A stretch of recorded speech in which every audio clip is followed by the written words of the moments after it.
यह समय ऐसा समय है जिसमें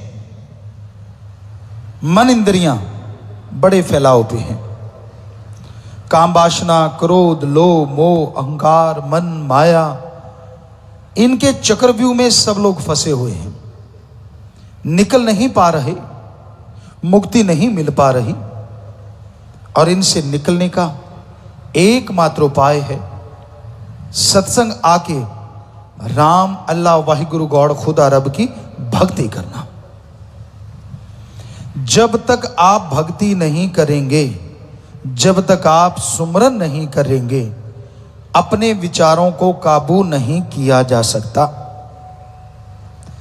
सेवा करने से फल तमाम मिलता है, सुमरन में मन लगता है, लेकिन यह भी सच है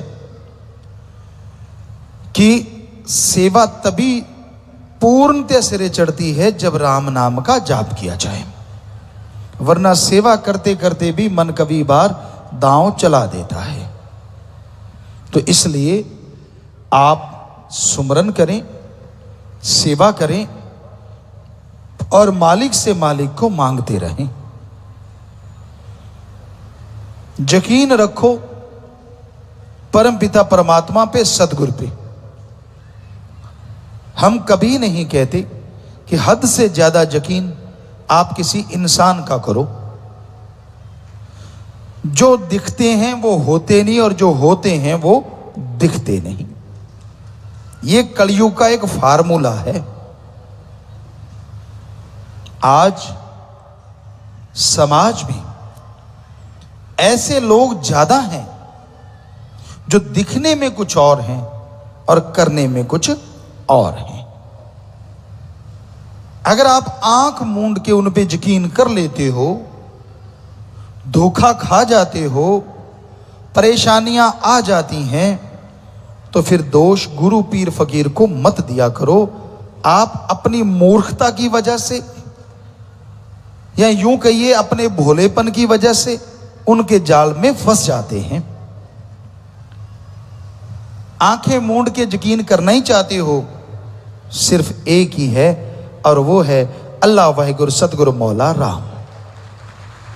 करो जितना मर्जी करो, कभी धोखा नहीं देगा।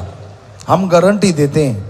हमें कह देना कि पिताजी मेरे से धोखा हुआ, सवाल ही पैदा नहीं होता कि राम, अल्लाह, वाहिगुरु, ईश्वर कभी किसी को धोखा दे दे, सतगुरु, मौला। बाकी किसी आदमी को आप देख लेते हैं, यार ये तो बड़ा ऐसा है, ये तो बड़ा वहां खड़ा था, ये तो वहां बैठा था, ऐसा था, ये तो हो ही नहीं सकता, झूठ ना बोले। आप नहीं समझते दुनिया की चालबाजी को, आप नहीं समझते हर इंसान आजकल चालबाज है। लगा कि ये आगे निकल रहा है, लगा कि ये सतगुरु का प्यार, मालिक का प्यार बहुत लूट रहा है, पता नहीं कौन सी बात आपको कह दे और चारों खाने चित्त कर दे और आप सब खुशियों से दूर हो जाओ। यही तो वो चाहते हैं और आप झट से यकीन कर लेते हैं। ऐसा कभी सोचो भी ना। देखना कहीं मन के हत्थे चढ़ जाओ, देखना कहीं मनमते लोगों के चक्कर में फंस जाओ। पीर फकीर के लिए कोई बड़ा छोटा नहीं होता। जो पास है, हो सकता है वो भी बहुत खुशियां लूटता हो, और त्रिलोकी के पता नहीं किस कोने में कोई बैठा है, हो सकता है वो उससे भी ज्यादा खुशियां लूटता हो। कुछ कहा नहीं जा सकता।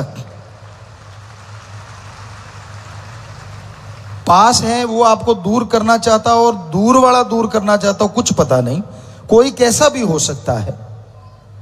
आपको तो मालिक ने अकल दी है, आप भेड़ थोड़े ही हैं। आप सोचते हो गुरुजी ने भेड़ क्यों कहा? हम भेड़ की निंदा नहीं कर रहे, उसकी अकल की जैसी मालिक ने दी है वैसी बात बता रहे हैं। राजस्थान में बताया करते थे कि भेड़ एक ऐसा जीव है, मान लो कुआं है और कुएं के मुंडेर पे थोड़ा सा घास दिख गया, गडरिये बताया करते, कहते हम भाग के जाते हैं, ना जाएं। एक भेड़ मुंह मारती कुएं के अंदर गई तो सारी की सारी भेड़ें अंदर जा सकती हैं। उनको लगेगा यार वो तो खा गई, हम तो रह गए, क्योंकि वो दिमाग का इस्तेमाल नहीं करती कि आगे गिरेंगे चोट लगेगी। अंदर से आवाजें भी आती तो भी नहीं हटती, कहते हम रोक लेते हैं आगे जाके कहीं गिर ना जाए। तो आपको तो फकीर रोकता है, आप तो इंसान है, भेड़ क्यों बनते हो? क्यों किसी के पीछे लग जाते हो? क्यों क्यों अपने बने बनाए प्यार को खत्म करवाते हो? क्यों? समझ नहीं आती। मालिक के प्यार मोहब्बत को हासिल करने में सालों गुजर जाते हैं और खत्म करने में एक पल लगता है, क्योंकि काल की नगरी है। काल की बात करोगे तो आपको ज्यादा पसंद आती, और दयाल की बात हो वो हजम नहीं होती। पीर फकीर हमेशा दयाल की, अल्लाह राम की बात करते हैं कि भाई भगवान का नाम जपा करो, उस मालिक की भक्ति इबादत किया करो। वो मालिक दया में रहमत से लवरेज करेगा, वो मालिक अंदर बाहर खुशियों से माला माल करेगा। जो मानते हैं, दृढ़ यकीन कर लेते हैं, अरे उनके पहाड़ जैसे कर्म वो भगवान कंकर से भी छोटे करके उड़ा दिया करते हैं। माने की गति कही न जाए, ना माने पीछे पछताए। मान लो, कोई दुनिया आपको सलाम करती है, आप सत्संगी हैं, आप सेवादार हैं, ये मत सोचो कि आपको कोई बड़ा तगमा मिल गया, बल्कि ये सोचो उस समय शुक्राना करो उस सतगुरु का, परमपिता परमात्मा का, कि वाह भगवान तेरा नाम जपता हूं, मुझे नहीं तेरे नाम को दुनिया सलाम करती है, तेरे नाम के आगे दुनिया झुकती है। मैं तो 5 तत्व का वही गंदगी का पुतला हूं, मेरे में ऐसी क्या खासियत है। उस समय अहंकार में ना आ जाया करो।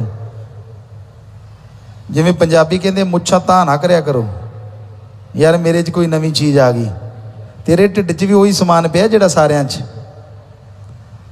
इक्को ही फर्क है कि तू मालिक दी भगती करन लग गया, तू रब दा यार बन गया, उन्हों याद करदा है, इसलिए लोग तेनों नमस्कार करते हैं। होर कोई तेरे उत्ते कोई फंग नहीं निकलिया, मोर वांगू जिहड़ी कलंगी निकल आई होवे जिन्हें तेनों कोई नमस्कार हो रही है।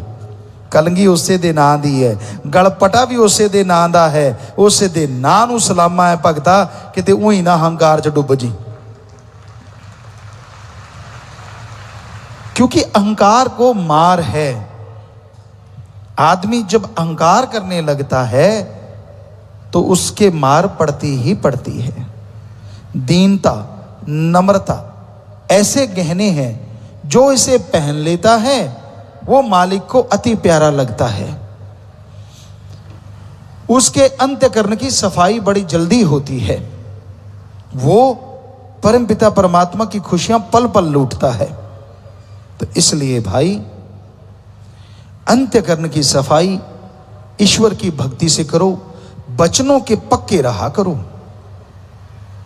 पता नहीं मालिक क्या बख्श देता अगर इंसान वचन की काट ना करता। हमने इतिहास पढ़ा, हमने पाक पवित्र ग्रंथों को पढ़ा, सभी धर्मों के पवित्र ग्रंथों को पढ़ा और हमें ये महसूस हुआ, कहते तो हैं कि कलयुग बड़ा भयानक है, पर भक्ति करने के लिए जितनी कलयुग में छूटे हैं किसी युग में ऐसी छूट ना थी और ना कभी कल्पना भी थी। सतयुग में, द्वापर, त्रेता जितने भी युग हुए हैं उनकी सीमा थी। भक्ति करनी है, जंगलात में जाना होगा, परिवार छोड़ना होगा, ये खाने पीने का सामान त्यागना होगा, पहनावा बदलना होगा, ऐसे रहना होगा, वैसे नहीं रहना होगा। और कलयुग में शाह मस्तान शास्त्रनाम जी दाता ने तो कमाल ही कर दी। जो मर्जी खाते रहो, बस किसी को मार के ना खाओ, किसी का हक ना मारो, जैसे मर्जी पहनते रहो, बस नंगे ना घूमो तो अच्छी बात है। पर जंगलों में रह के नंगे घूमना तो घूमते रहो जहां सिर्फ पशु हो और आप हो। तो सतगुरु ने तो कोई ऐसा रखा ही नहीं, हिंदू हो, मुस्लिम हो, सिख हो, ईसाई हो, जो मर्जी धर्म को मानो, मानते रहो, लेकिन अल्लाह वाहिगुरु राम की भक्ति इबादत किया करो। जितना जोर दिखाने में लगते हो कि मैं कौन सा भक्त हूं या किस धर्म का नुमाइंदा हूं, उसे आधा जोर अगर कहीं धर्म को मानने में लगा दो तो पौवारा पक्षी बल्ले बल्ले हो जाए, अंदर बाहर खुशियों से लवरेज हो जाओ।